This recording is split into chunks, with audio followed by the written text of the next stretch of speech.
Hola, buenas tardes. Yo soy Mariana González García y hoy nos van a acompañar a conocer una historia que va más allá de los libros de medicina. Acompáñenos a conocer la historia de Valentina.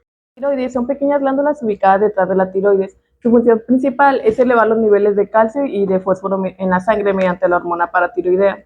Si se causa un cáncer en este tipo de glándulas, puede llevar a que la persona le lleve complicaciones en su salud.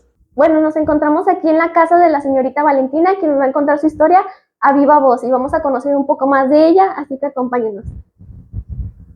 Hola, ¿cómo estás? Bien, Adelante, gracias. toma asiento. Un gusto conocerla. Igualmente. Bueno, principalmente nos gustaría saber un poco más sobre usted, en sí sería su nombre, su edad y a qué se dedicaba antes o se sigue dedicando. Claro, por supuesto. Mi nombre es Valentina, tengo 25 años y soy maestra de educación primaria. Me gustaría saber cómo era su día a día antes de la enfermedad y cómo era su rutina diaria. Claro, mi vida era antes muy activa, me levantaba muy temprano para hacer el desayuno, llevar a mi hijo al colegio, perdón. Realmente después de eso iba a enfrentar una larga jornada con mis alumnos. Mis alumnos eran muy curiosos, muy divertidos, todo era realmente para mí, o sea, yo estaba completamente feliz, hasta después realmente nunca pensé que mi cuerpo fuera a presentar estos cambios y sí me afectó más adelante. Entonces se ve que usted tenía un día muy movido. Me gustaría saber cómo y cuándo iniciaron los primeros síntomas y cómo usted supo que algo iba mal. Pues realmente esto lo empecé a sentir desde hace 6 meses. Empecé a tener un cansancio muy persistente, cambios de humor, me daban calambres, después de ahí vinieron fracturas sin motivo alguno. Realmente no sabía el motivo por el cual presentaban todos estos síntomas en mi cuerpo, pero para mí todo surgió muy rápido. Okay. Aunque los síntomas pueden ser tranquilos al inicio, son síntomas que se ven muy frecuentes en hipercalcemia, la cual es provocada por un exceso de hormona paratiroidea. En casos de cáncer pueden ser que ya incluya a funciones neurológicas, también a riñones y también pues puede ser que ya incluya también lo que vienen siendo huesos. Para esto, pues la persona puede confundirse fácilmente a que son condiciones que son laborales o incluso emocionales si no se da una evaluación adecuada para su diagnóstico. Bueno, primero fui a 3 médicos, me decían que era estrés y que probablemente estaba empezando a somatizar. Uno de ellos incluso mencionaba principios de depresión y que todo estaba en mi cabeza. Realmente llegó a un punto en el que me empezaba a doler todo mi cuerpo, todos mis músculos, sentía muchas náuseas y a veces sentía como que una niebla en mi vista, todo, o sea, realmente llegó un punto en el que empecé a perder el control. Entonces, realmente fue en el cual me puse a pensar y dije, ya no tengo control sobre mi vida, me estoy perdiendo a mí misma y, o sea, me empecé a bloquear yo solita. Okay. Y en medio de toda esta incertidumbre, ¿quién fue la persona que por fin te escuchó y te dio un diagnóstico? Fue una endocrinóloga joven y muy observadora. Ella me pidió hacerme unos análisis, el cual ningún otro doctor me había pedido antes. Ella me pidió un estudio de niveles de calcio y PTH. Ahí realmente ella se sorprendió mucho porque ambos salieron muy elevados y después de ahí me pidió una ecografía y luego una gamografía. Para mí fue algo, sentí mucho miedo y a la vez un alivio porque sentía que ya al fin habíamos encontrado una explicación a esto.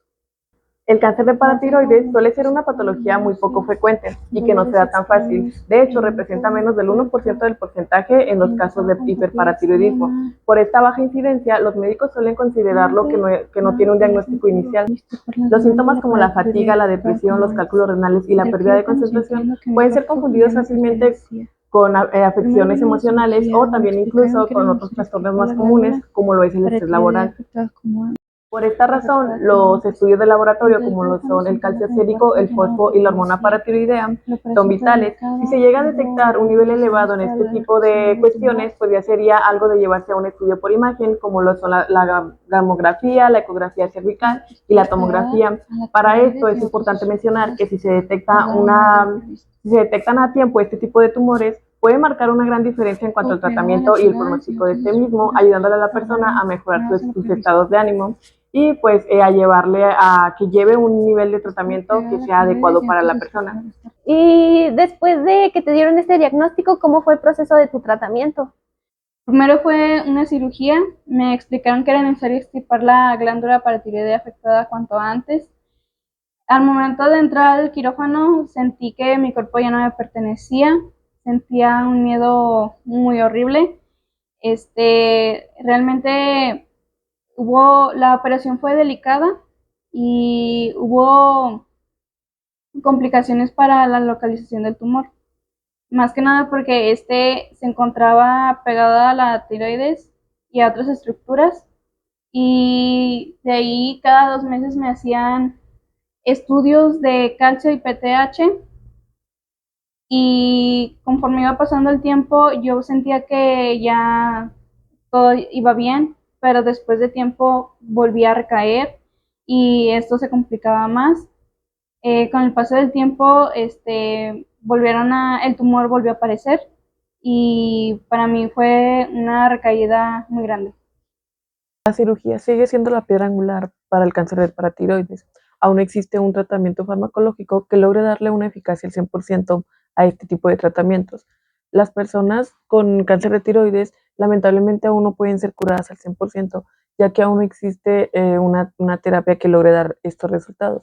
Lamentablemente la quimioterapia y la radioterapia no logran darle esa eficacia que necesita, ya que tiene una eficacia demasiado limitada para poder curarla.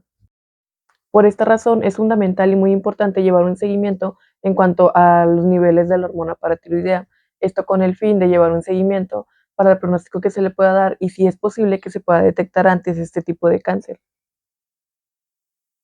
Esto más que nada se puede lograr mediante tomografías o estudios que logren, pues más que nada ver cómo es que está la persona en cuanto a sus niveles de calcio y fósforo en la sangre. En algunos casos se considera la posibilidad de una reintervención quirúrgica o de abordar la enfermedad mediante inhibidores de secreción hormonal. Sin embargo, estos son temas que aún no están verificados y están en temas de investigación. Y Valentina, quiero que me cuentes cómo todo esto afectó en tu vida personal. Bien, pues tuve que dejar mi trabajo. Al principio era por las citas médicas, por las cirugías, pero ya después por los efectos que era la fatiga, el insomnio y todo eso, me hizo dejarlo. Yo sentía que mi identidad se disdibujaba. Mis amigos me decían que me hacían comentarios como tipo, te ves muy bien, solo es ansiedad, y yo le respondía, mi cuerpo grita, pero ustedes no lo oyen. El exceso de calcio en la sangre puede provocar síntomas como apatía, depresión, confusión o incluso irritabilidad. Y estos síntomas, si no se consideran como orgánicos, pueden llegar a malinterpretarse como trastornos psiquiátricos o incluso estrés. Esto puede llevar a que el paciente se comience a aislar y también pues le causa un impacto emocional negativo o con consecuencias negativas para ya que pues no influye en cuanto a un buen bienestar y un buen estado de ánimo. Y en medio de toda esta situación, ¿hubo alguna persona que te apoyara, que te acompañara a tus tratamientos? Sí, fue mi hermana. Ella fue para mí una guía emocional, también clínica. Ella realmente siempre estuvo conmigo en esta situación, en este proceso. Ella incluso por su propia cuenta, ella investigaba estrategias, el cómo ayudarme. Realmente ella nunca me miró con lástima, al contrario, ella siempre estuvo ahí conmigo, dándome apoyo. Todos los días me decía que yo era una persona muy fuerte, a pesar de que yo me sentía una persona hecha rota, o sea, en pedazos, me estaba debatiendo, pero ella, sin embargo, siempre siguió conmigo, hasta el día de hoy. Tiempo después yo encontré una comunidad de personas que por lo cual estaban pasando por mi misma situación. Realmente ahí me di cuenta que yo no estaba sola. Entre ellos y yo encontrábamos diversas estrategias de salir adelante. Estuvo muy divertido porque también le encontrábamos el humor a esto, y más que nada porque nosotros también decíamos frases.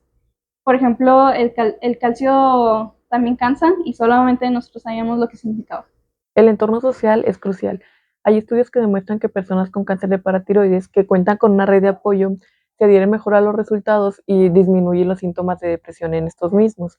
Esto ya que en enfermedades raras como el cáncer de paratiroides, el acompañamiento suele ser algo vital y suele ser literalmente una ayuda terapéutica para ellos, ya que fuera de esto existe un nivel bajo de validación externa. Quería agradecerte principalmente por compartirnos tu historia, tu tiempo y también por abrirnos las puertas de tu casa. Es un gusto conocerte, Valentina, y quería hacerte saber que cualquier cosa, aquí estamos para ti y te podemos brindar ayuda en lo que necesites.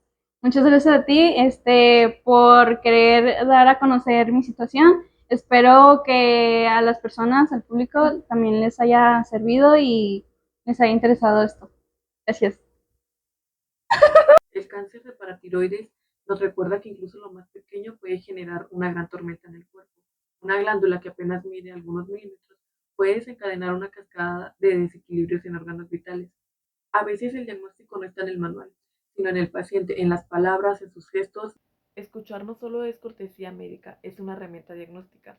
Validar los sentimientos y los síntomas que parecen inexplicables pueden generar y pueden marcar años de sufrimiento de una persona e incluso ayudarle a llevar un mejor diagnóstico con las medidas y precauciones necesarias. La historia de Valentina no habla solamente de un tumor raro, habla de la tenacidad de alguien que se negó a aceptar que el silencio corporal significaba resignación. El cáncer de paratiroides no tiene pancartas ni campañas masivas, pero para cada persona que lo vive tiene una historia que merece ser contada, con el mismo respeto y visibilidad que cualquier otra lucha. Escuchar, investigar, acompañar estas tres acciones tan humanas pueden cambiar el rumbo de una vida. Hoy Valentina camina con cicatrices, pero también con certezas y una voz más fuerte que nunca. Contar mi historia no fue fácil, pero hacerlo me recordó que no estoy sola. Cada paso, cada duda, cada espera tuvo un sentido. Si ahora puede ayudar a alguien más. Gracias por escucharme y por mirar más allá de lo evidente, por permitir que esta experiencia llegue a otros corazones. A veces el cuerpo guarda silencios que necesitan ser escuchados, y hoy ustedes lo hicieron.